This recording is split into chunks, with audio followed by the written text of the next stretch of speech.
I joined off, which was a great squadron, still about to stand up. Back from that, and we were bringing a new aircraft, the Hawk T2, which is like an updated version of the Hawk T1. So I came years, I think I saw about 24 courses fit through the airplane, and I became someone who was commander. When you said your career being fast jet based, was that definitely what you were only interested in? I mean, you Friday.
We'll hang out the Russian on the safety line. The Russian on the sailing free line, cause the washing days.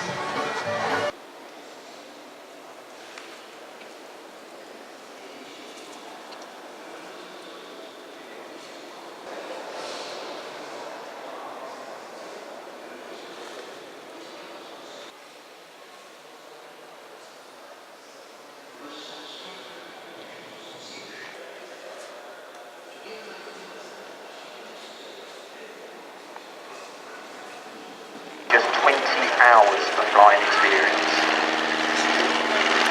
Initially, parachutes were not allowed. It was thought that the time and fighting this cost so many lives. The biggest fear wasn't the enemy per se, it was actually fire.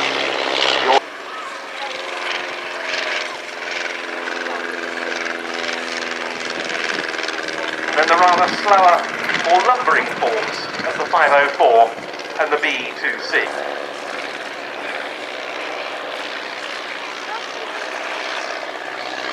The Avro 504 must go down as one of the most outstanding aircraft of the RAF spotter and more, but perhaps the 504 was best known during and after hostilities as a trainer.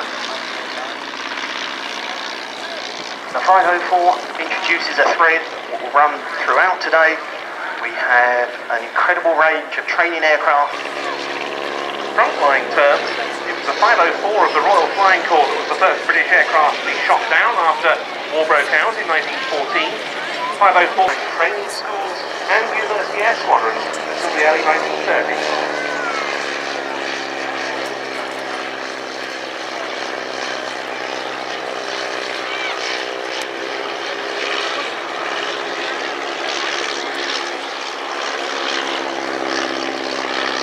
They got some several firsts. It was 504 at many of the interwar RAF hendon pageants and displays, the traditions of which are carried on by events such as the one we're at today. Flying as a close pair, meanwhile, we have the two SE-5As, SE standing for Scout Experimental. Very fast, the SE-5A, and it's not quite as agile as another of the great British fighters of the period, the Sopwith Camel. It's better at high altitude and more than a match for the German tanks to come up against.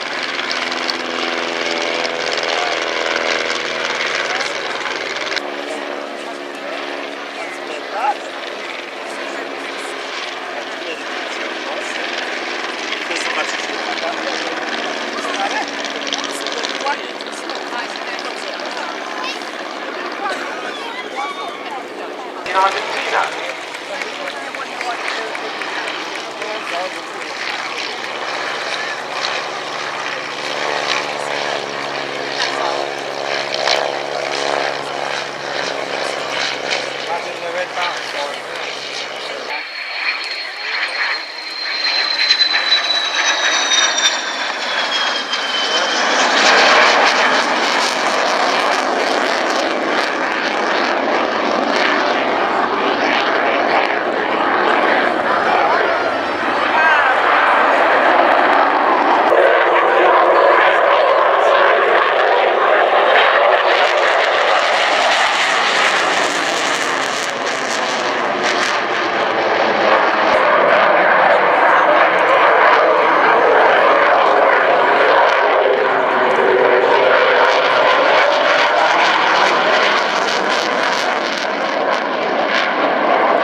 painted jet for the 2018 season, which they've dubbed the Dark Falcon.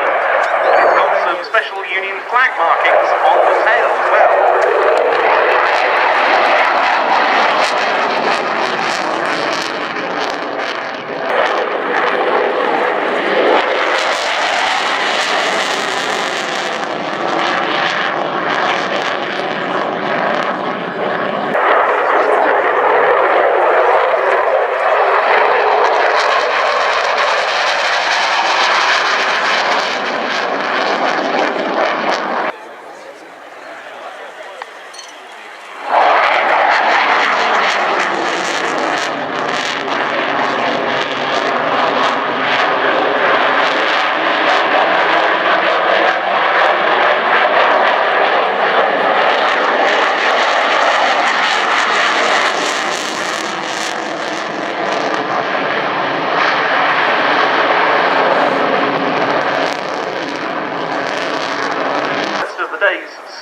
pass us by our fast jets.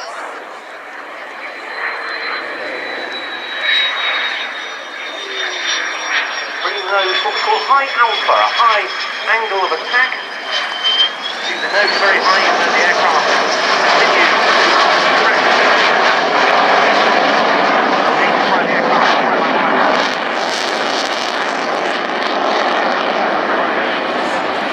By the nature of the smoke being emitted by the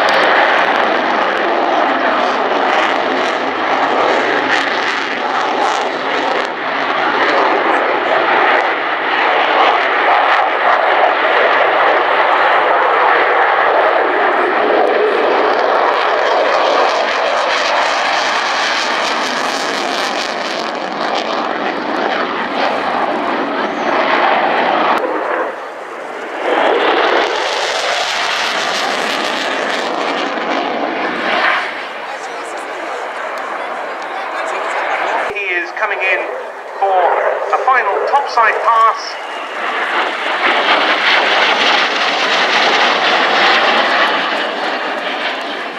He's departing.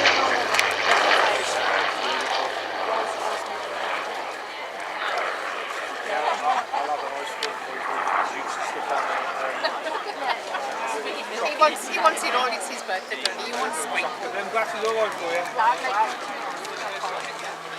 A rock star.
Saw the plane over yesterday, sir. How low it was. Unbelievable. Really?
And if you wanna hear some more stuff,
especially here in those symbols which has the highest number shot down German planes during the Battle of the Bridge.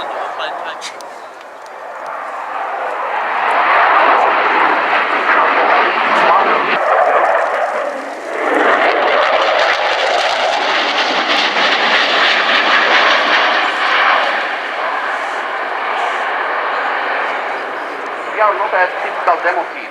Our unit is a combat squadron.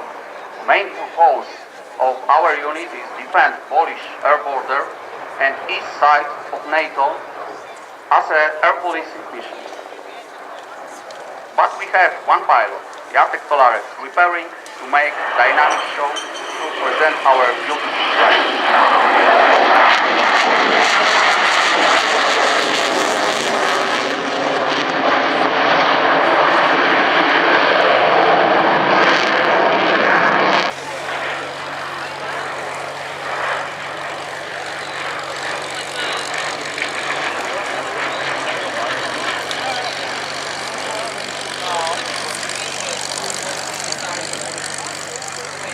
Workshops at the Southern Railway in Ashford made a ventral gun pack with 4.303-inch Browning machine guns to fit to the Blenheim 1F, F for fighter.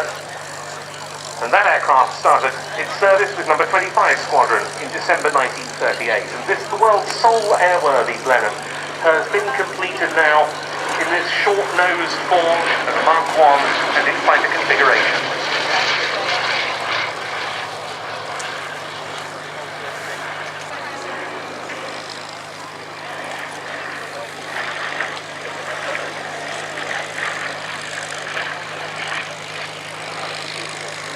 And the earliest frontline RAF actions of World War II all involved Blenheims. On the 3rd of September, the day Britain declared war on Germany, and number 139 Squadron Blenheim from RAF Witten, being flown on a reconnaissance sortie by one Flying Officer McPherson, became the first British aircraft to overfly German territory following the start of the war. The next day, aircraft from two squadrons stationed at Wattisham in Suffolk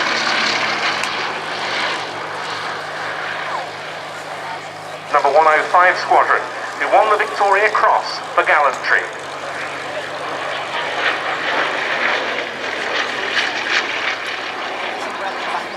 He did so as a result of his part in a daylight raid on the German city of Britain.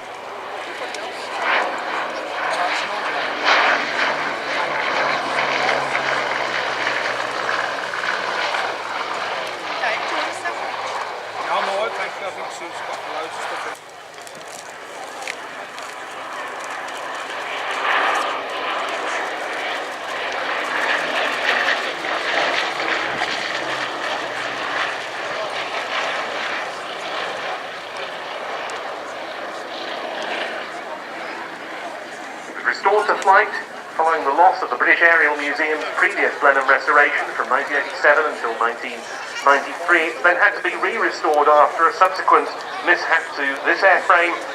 That second restoration between 2003 and 2014 is re-emerged as number 23 Squadron Blenheim fighter.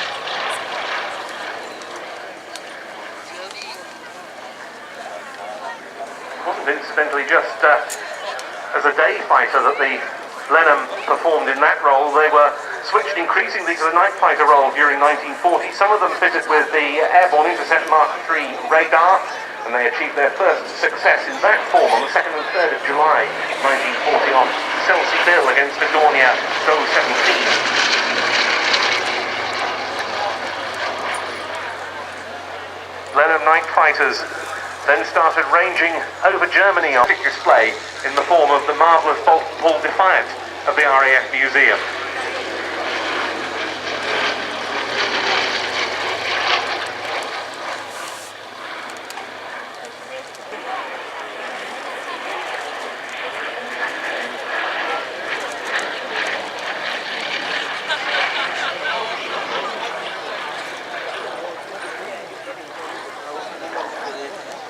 note, 1F.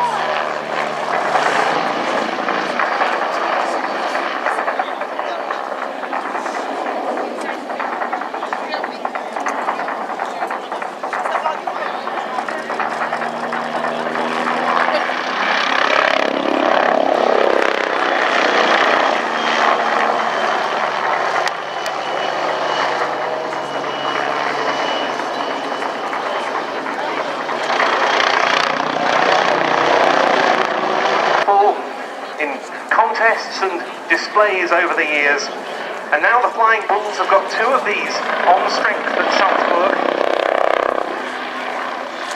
2 more sponsored by Red Bull, are based in Los Angeles for displays in North America, and they thrill all over the world. This is the first time we've seen this display.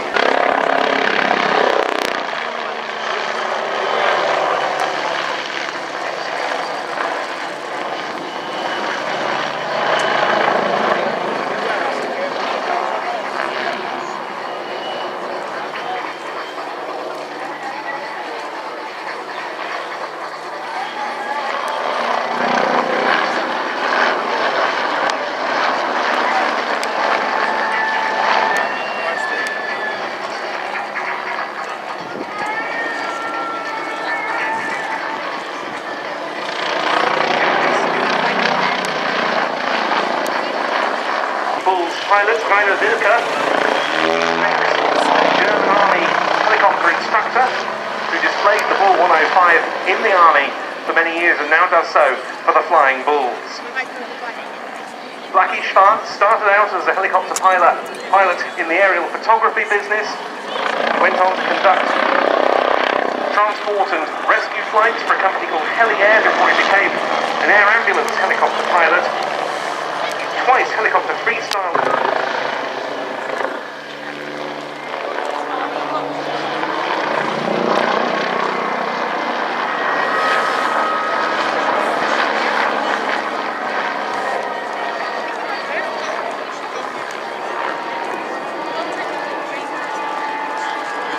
Titanium was used in the rotor head of the Bull 105 for the first time when it was designed, and the rotor blade.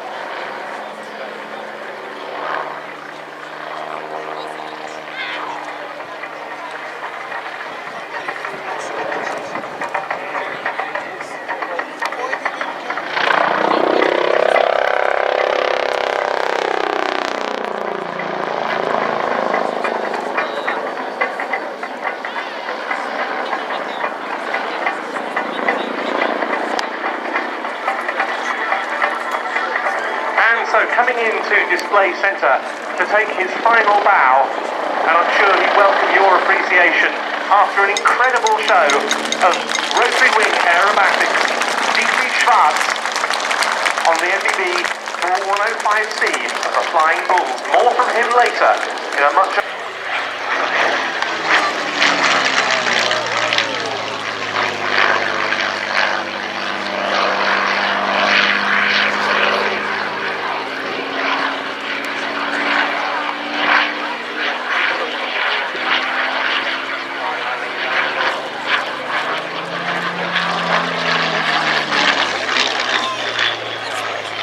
The idea of using a fast development unit is to also combine characteristics of the ER balloon used by most reconnaissance aircraft.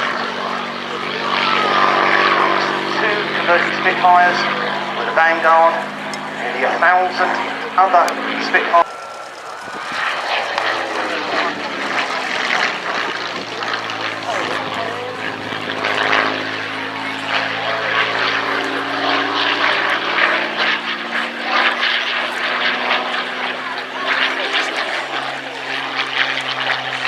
Amongst the many vital reconnaissance missions flown.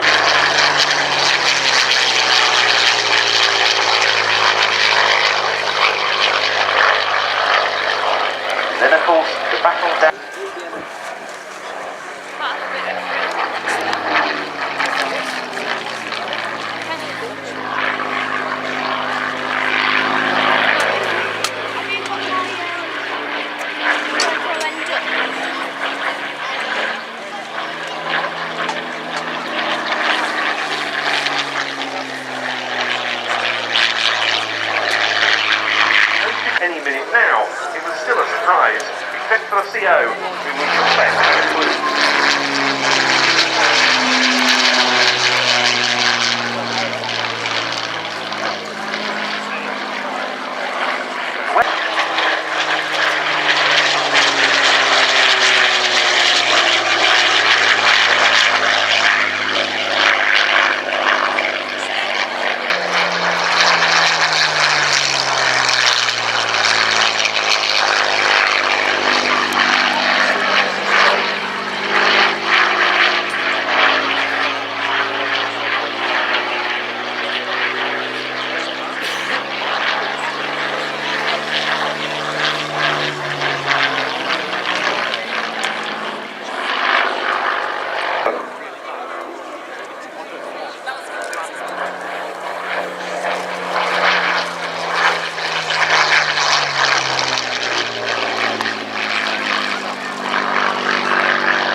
Forward visibility in a Spitfire is just about nothing. The pilot has to look over the top of this long engine cowling. It's kind of like driving your car with the bonnet open. So a curved approach is made, enabling the pilot to keep the runway in sight for as long as possible before kicking straight at the last moment.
see the tail chase. This is where we have the Spitfire and the Hurricane chasing each other from a crowd right to a crowd left, performing manoeuvres such as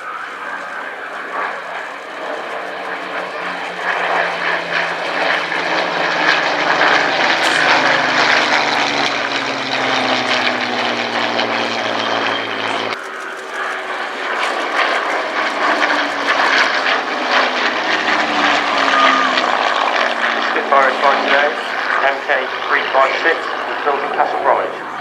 Suffering 3 wheel landings and 60 operational sources, is eventually left behind in France after the squadron had been gone after D-Day. It is painted in a desert camouflage colour representing the Mark 9 Spitfire operated by number 92 Squadron.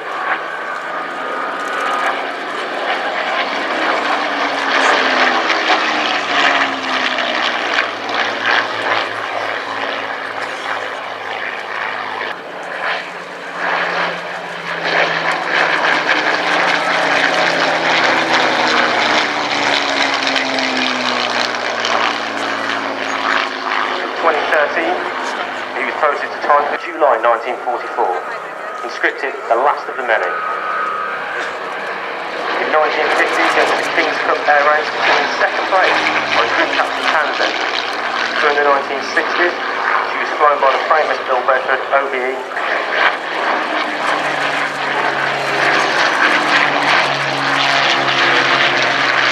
Ladies and gentlemen, the famous Victor roll in the fighters.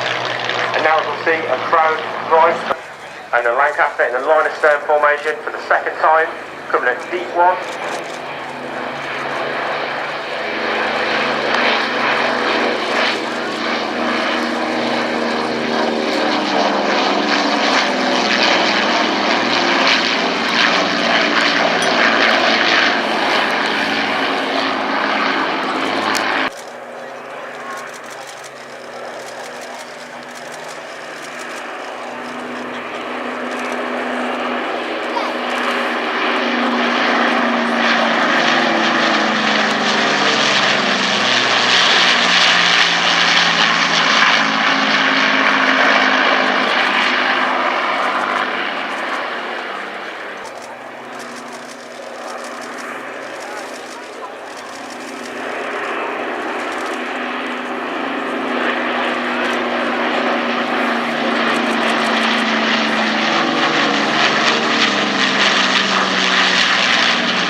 Famous victory roll.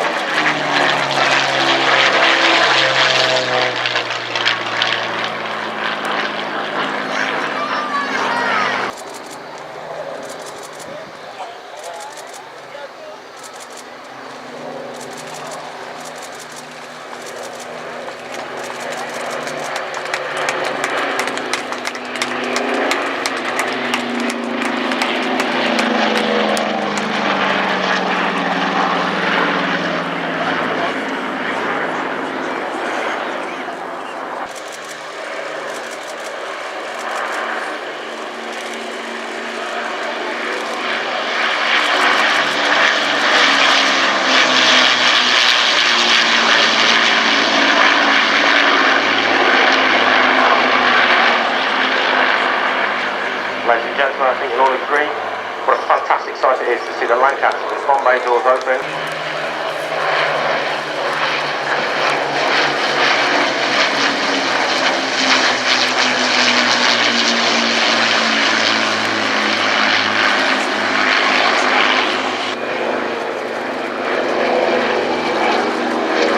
Well, ladies and gentlemen, as the fighters and the bombers have gone through to their final pass, we hope that you've enjoyed our display.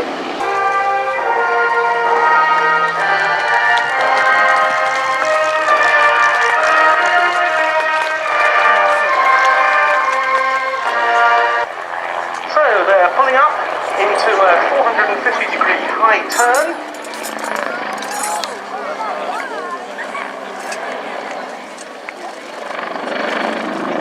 Showing us something of the manoeuvrability of this Italian-designed and built helicopter.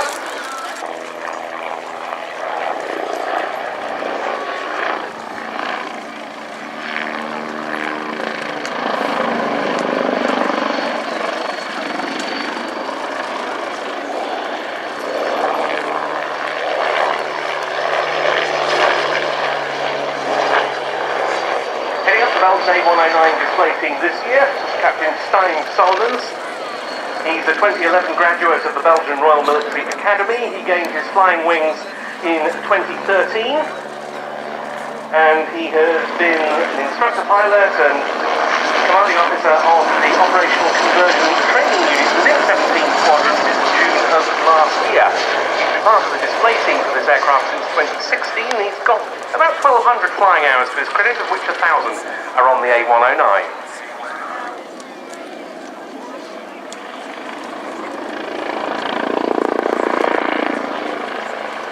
Platform and so forth. A few years later, military variants started being developed. There was interest from the Italian army, and that led to an anti-tank and close support version. And A109s have proved very popular with military air arms and what are known as para-public organisations. Notably in Italy itself, they serve with the army, the state police, the financial police, the Guardia di Finanza, or customs services I suppose they're better known, also police forces, fire services and the like. And there are a lot of A109s of different variants in use as air ambulances all around the world, including the UK, because it's a design that's been developed hugely over the years. The A109E Power and the Stretch Power Elite and military light utility helicopter versions in service to several countries, including Sweden, South Africa and Australia. Now falls under the Leonardo helicopters banner. Yes indeed, based at Northolt, West London. Thankfully not flown like this, only if you're a VIP passenger on board.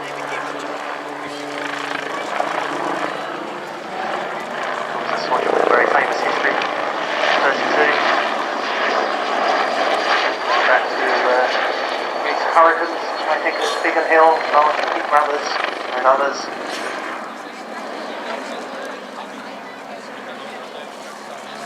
Now very much. Well, we see the VIP transport role also very important. Here's that.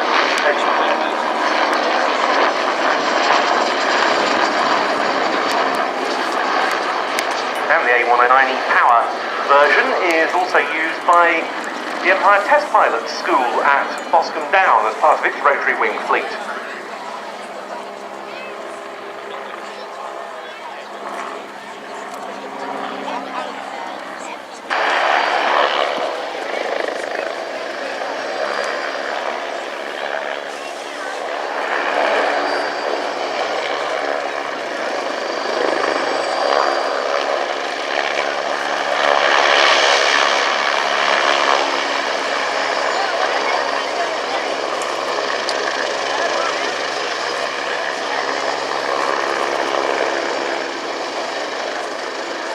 So, positioning now to take a final bow to you, a good chance to show your appreciation to the crew of the Belgian air component Augusta A109, Captains Stijn Solomons and Jo Jacobs.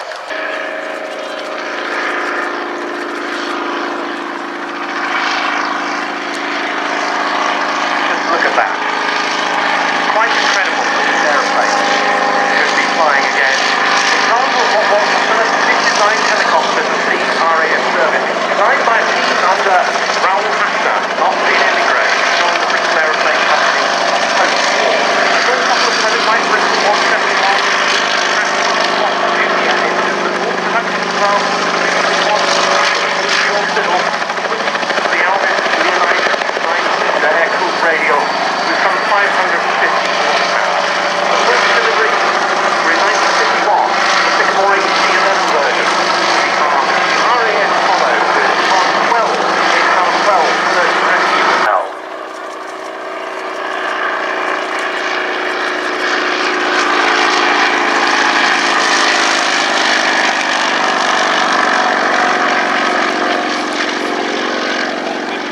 They augmented the Westland Dragonfly in Malaya from 1954.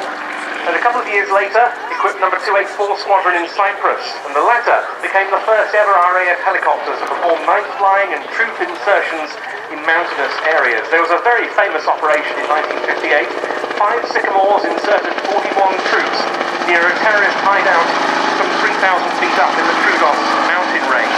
The operations that followed led to the death of Chief of Staff of IOCA, the Greek Cypriot separatist movement. They were deployed to Borneo, they were deployed to Aden. They were used by the Central Flying School for training. The last user in the RAF was number 32 Squadron, who had them for communications duties until August 1972.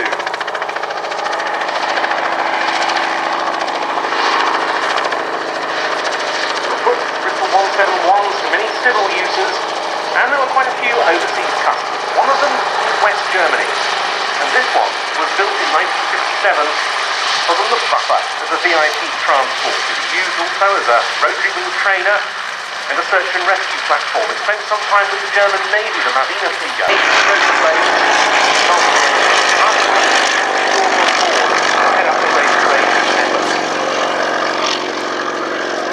This aircraft first flew again in July 2013 in the hands of Siegfried Schwarz, who was and remains the sole Sycamore pilot now in the world. It gained its permit to fly in 2016. It's since been displayed at numerous events around Austria. This is the first time that this aircraft in its RAF Air Support Command markings has come to the UK.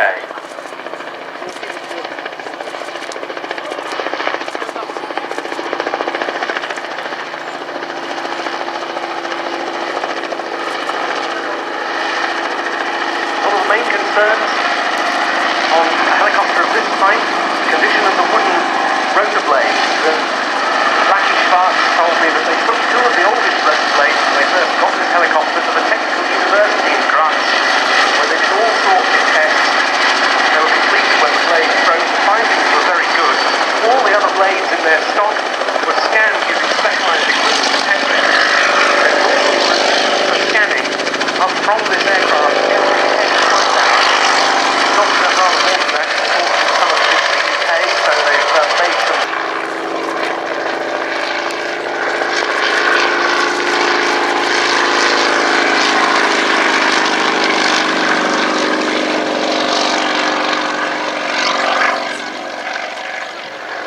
And type of helicopter, Andy, that of course was amongst the pioneers of rotary wing flight in the RAF. And already by the time the Sycamore appeared, that had gone back quite a way, hadn't it? Back to the late war years.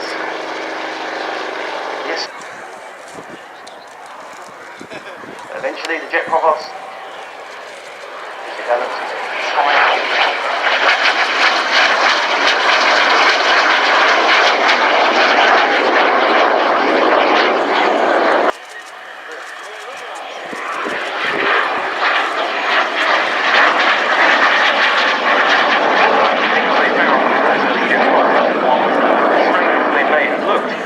like the other. You sat side by side, you really couldn't get away with anything as a student. That instructor would know what you were going to do before you actually did it. A kind of sixth sense good instructors had. Whether he's about to be sick, all these important things. Very much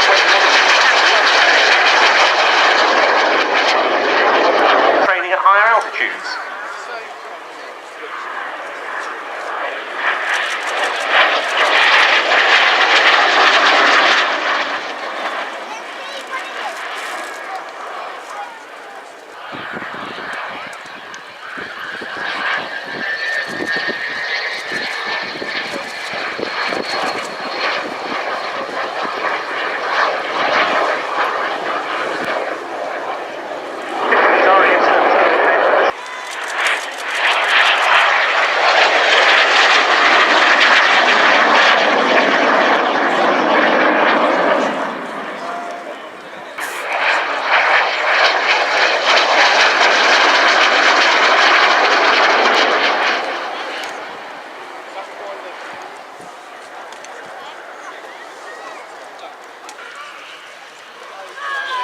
Both Strike Masters and JPs very popular with private owners around the world, and elegantly flown for us this Jet Provost T5 from Jet Aerobatics by Kelvin Hibbard.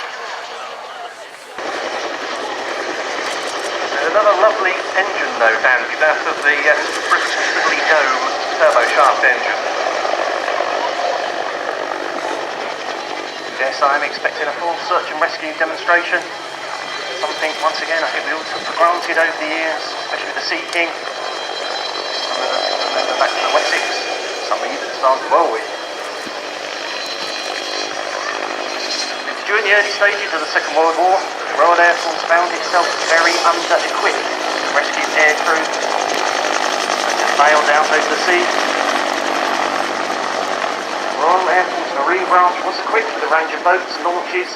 Most were very old, many. In light of this, Bomber Harris, Air Marshal Sir Arthur Bomber Harris, created the Directorate of Air Sea Rescue on the 6th of February 1941. They deployed me because they could hover above a casualty, deploy someone, offer first aid, support, from the sea.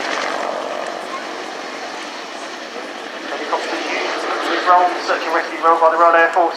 Detachment set up around the UK, and of course that will happen for many years to come. All sorts of other whirlwind variants were developed. The early ones were attached to the twin wasp radial engine before they switched to the Bristol's Leap Gnome.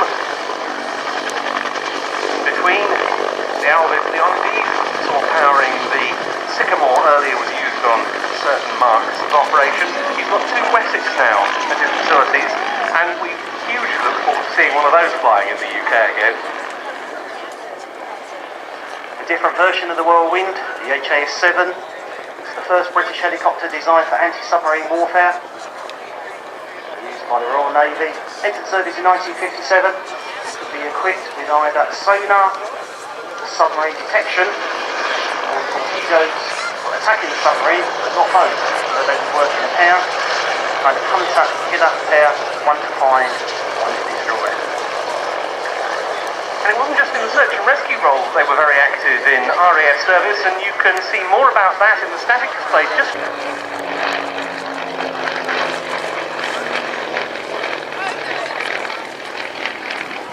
It was a military development of the reconnaissance.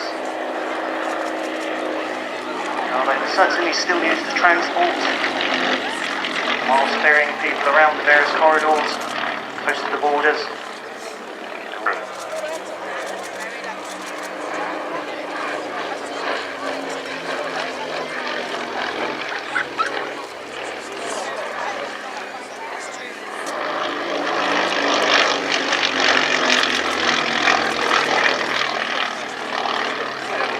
As for whether the Soviets knew what was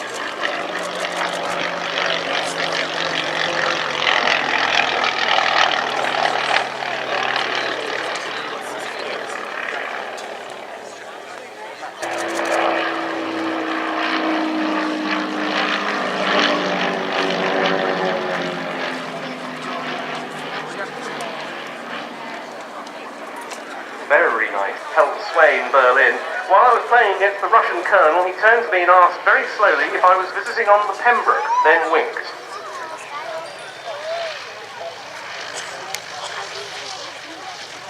But now, for a big change of pace.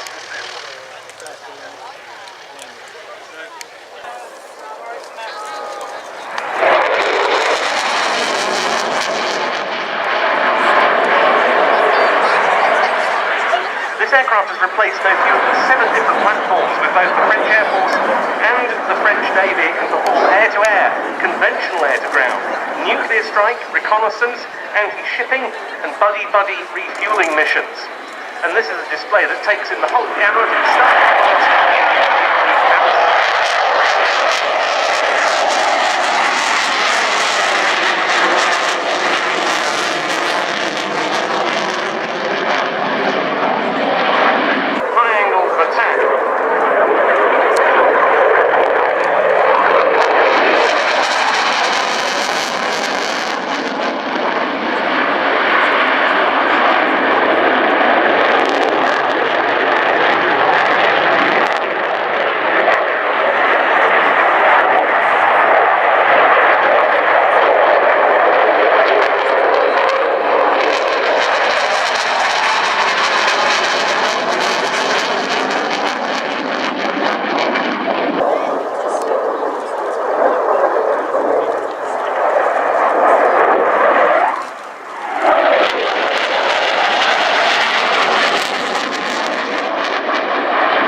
up for the slow speed pass coming in. From our right,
coming in for his final pass.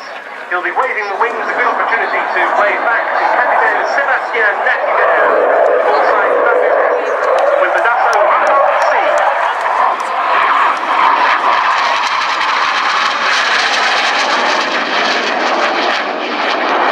Ladies and gentlemen, put your hands together for the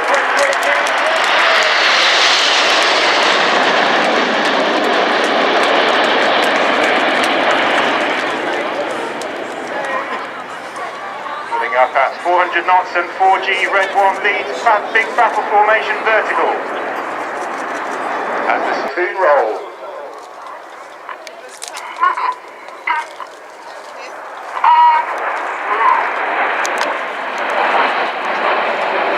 As the jets go upside down at 3,000 feet, you can see the distinctive Typhoon platform. The pilots concentrating on Red 1 as they roll in their symmetrical shape. And move away to our nation is Squadron Leader Martin Pert. Martin is a previous Harrier and Typhoon pilot and also was a Hawk instructor. This is his second tour on the Red Arrows and his first year as a leader.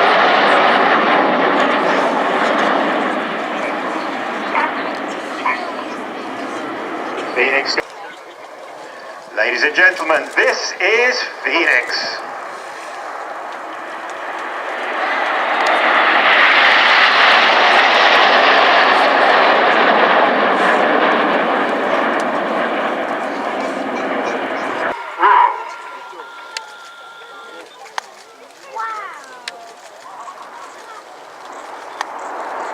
The jet's upside down at 3,000 feet in our trademark shape. The white smoke and the red jet standing out beautifully against the blue skies we have here today at Cosford. Blue smoke on, rolling around the smokes of the other aircraft. Red 1 about to bring the aircraft to the left with a colour change as we see the Tornado.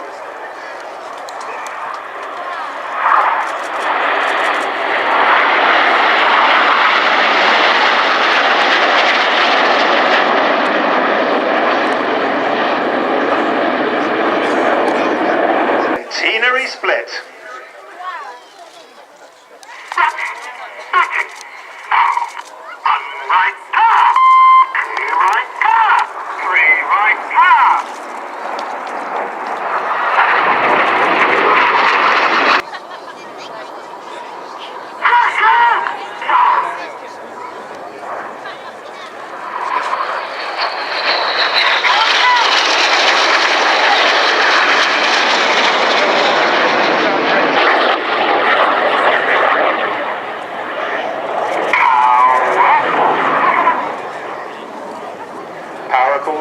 everyone as Red 9 pulls up with patriotic red, white and blue smoke. The remainder of the unit come past in arrow formation as they position off to the left-hand side.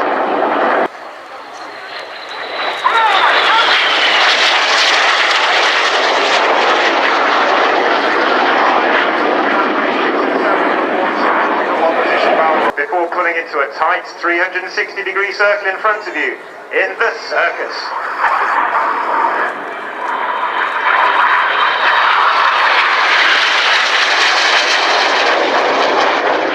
Pilot full 6G working hard against the G-forces at full power.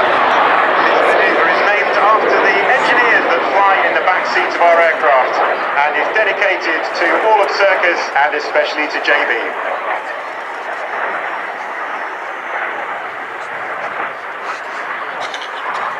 The jets come round for their final nose-to-nose pass. The cannons are about to go off. Our board calls Red 9 as the smokes of Red 8 and 9 roll around 6 and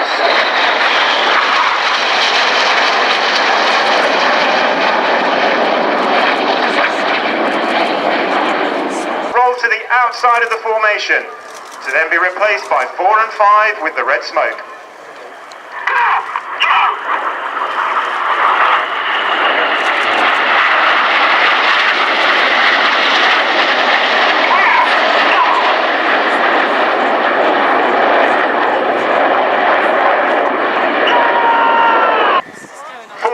Jippo break.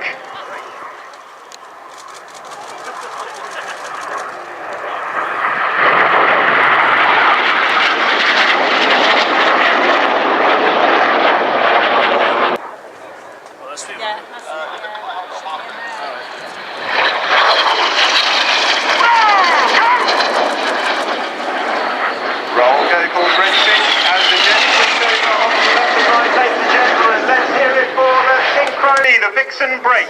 Ladies and gentlemen, you've been watching the Red Arrows.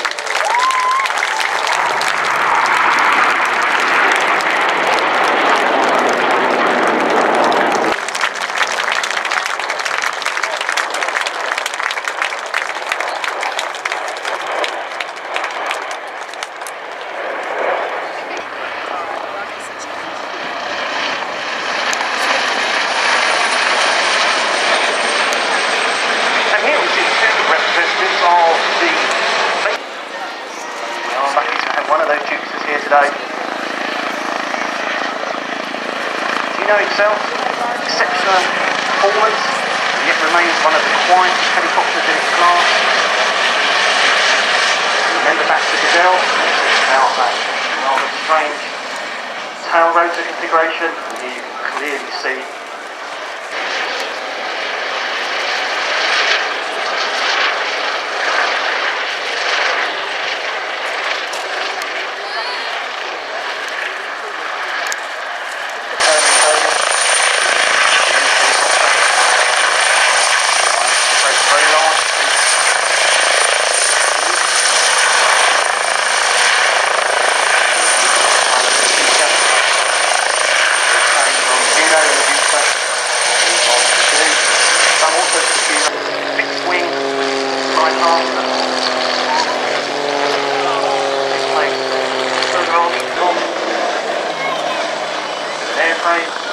system allows it to operate day and night with each other, attaching in different directions, perfectly coordinated.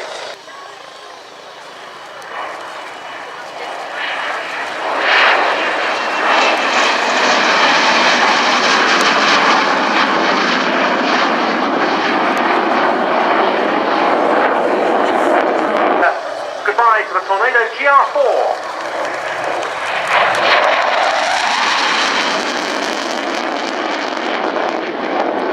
But it never fails to impress. In the 2018 Chinook Display Team pilot and aircraft captain is Flight Lieutenant Stu Kinnison. Kinno is the 27th Squadron operational pilot and training captain. He joined the Royal Air Force in 2007 and was posted to Odium to fly Chinooks in 2011.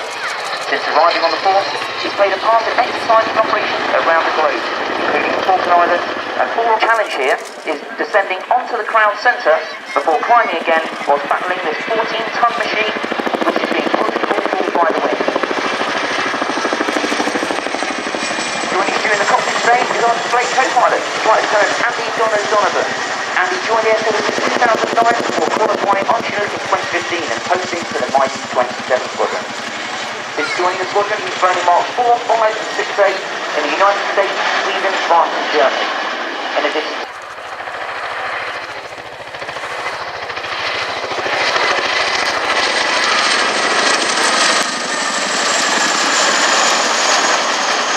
the Chinook is now turned away to form a 60-degree offset wing over to the crowd centre.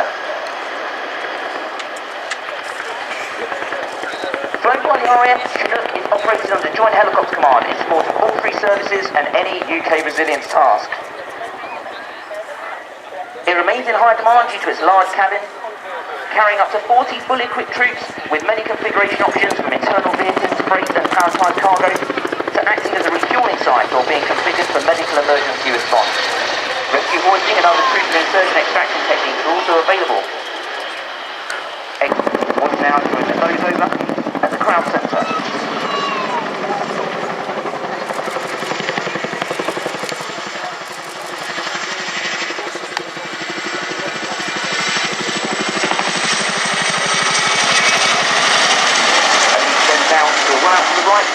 Into a coaster. The crew has previously spent significant time working with the Royal Navy, training for ship-based operations, where Chinook is able to project amphibious assault and resupplies to and from the unforgiving maritime environment. For Chinook, the globe is our playground. Environmental preparation is key to the deployment of the force into the maritime, jungle, tropical, desert or Arctic conditions we may face. Operating in snow was demonstrated recently as the force reacted to need in Cumbria, and in the tropical and maritime areas around the Caribbean as we supported the hurricane relief effort. What now is the crew fly at low levels, we all give you the chance to really hear the famous and fabulous sound via #BlazeFlat. You also get to see the amazing underside view of this beautiful machine and its unique contra-rotating blade design that makes Chinook what it is. Chinook excels in the high-threat tactical battlefield environment. Operating at ultra-low levels by day or night in any weather, it's well protected against both low and high technology threats, battle-tolerant and able to self-defend. RAF Chinook are most at home when on challenging missions. Operationally, Chinook has 4-person crew, 2 cockpits and 2 cabins. This can be a team feat and embodies the crew spirit famous amongst RAF. The primary role is to manage fast and variable load configuration that Chinook can carry internally and externally. Alongside voice commands to position the aircraft accurately, for example in jump, picking up loads or landing on mountain bridges, the crew deliver weight and balance, centre of gravity and dangerous goods specialisation to the captain, as well as searching the deployed aircraft, rescue hoisting and manning crew surf weapons. And the unique performance of the tandem rotor design is a really useful tool to reverse out of a tight parking space.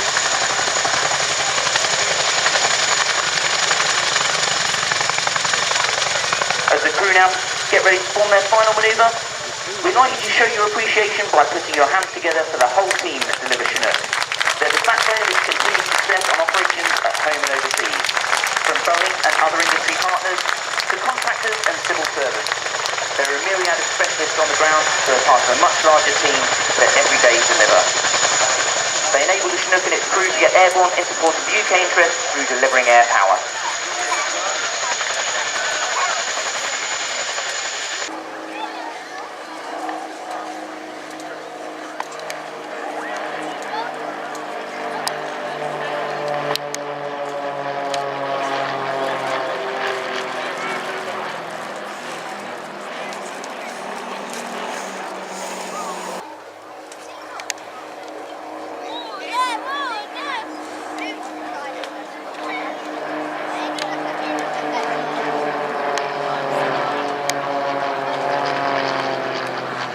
And a very attractive break into the circuit by the 3 UBAT.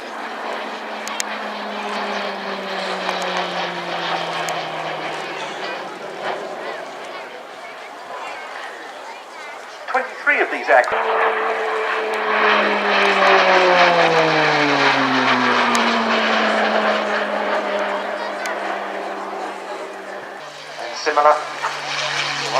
the idea is to get pilots used to working in that kind of cockpit at a very early stage. Now we